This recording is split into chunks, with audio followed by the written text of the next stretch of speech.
Welcome back to the Oregon Makers channel. We're going to make some more diamond bends. I have another video that's more in depth on how these are put together. I'll link that here. But this is what I'm making now. It's just a single diamond. It's for a cellar that's under the client's stairs. So this is going to be the lowest point of the cellar. And I'm assembling the carcass now.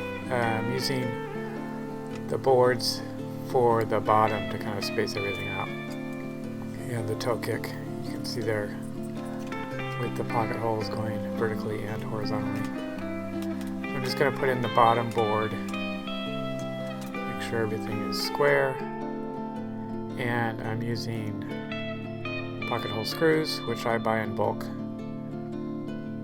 for softwood as the coarse thread, and my drill driver with a clutch, and don't want to overdrive this stuff. So get the first board in, and then I've decided to flip the cabinet over so then it's flush in the back too. Still using that board as a spacer. So it's spacing the width as well as how high up the sides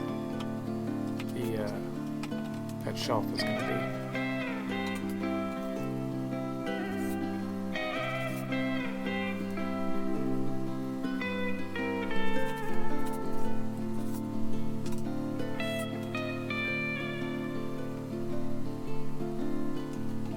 And then for the middle shelf, I've designed it to have 1/4 inch gaps between the shelves. So I'm just using a 1/4 inch drill bit on either side to give me my alignment.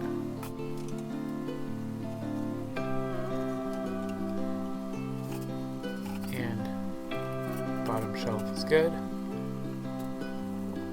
So now I need to flip everything over again to do the toe kick. I've got some spacer boards, so the toe kick is inset the width of my material.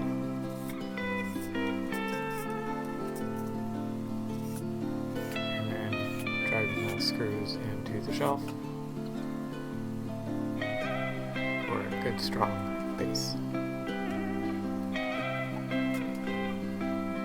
Now I'll throw the diamond in there.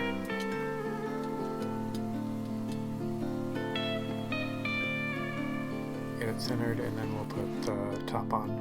And I realized you can't see it when it's on the table, so I'll move to the floor.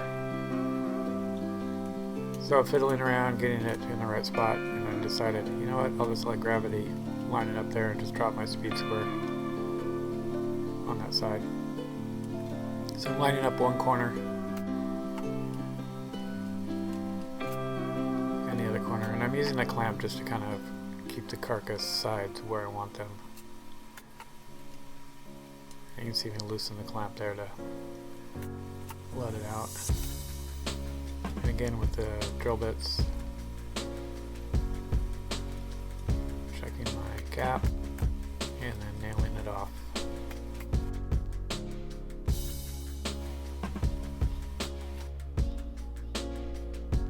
And that's how easy that is. Single diamond holds a fair amount of wine, so good to go. So now we're going to do a half diamond bend, which I've done in another video, and we're going to do it step by step here because you've already seen this process.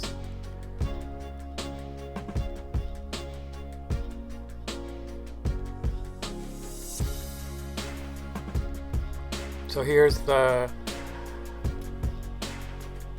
diamonds, I guess we can call them, half diamonds. So I've got 3 of them, and I'm using a square stock there and nailing them in 2 different directions to evenly space them. And I have a center finding ruler, so that's what I'm doing, is lining it up with that. And wherever there's a 90, I'm putting in one of these spacers.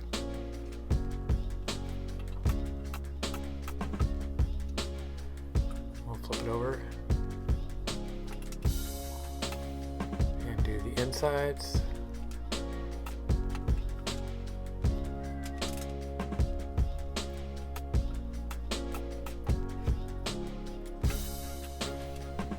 Last one. I'm using the little 1, 2, 3 blocks there to line up my edges.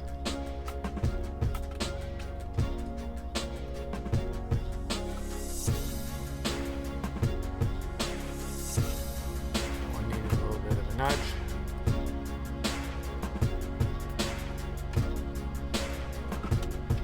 Alright, that's how it's going to look inside the case. So there's the case. And I did my math right. Fits nice and tight. And I made this little wedge at the top just to kind of give it some extra support. I'm just using a pen nailer because the bevels are so thin there. I don't want to blow it out with a regular finish nail. And then I'm gonna toenail in the corners into the case.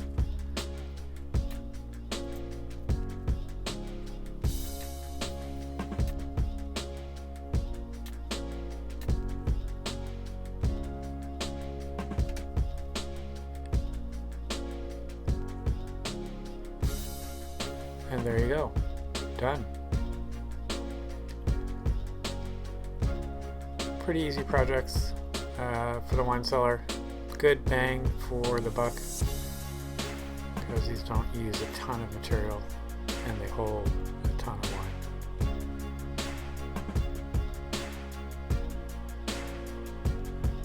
And that's how we made it.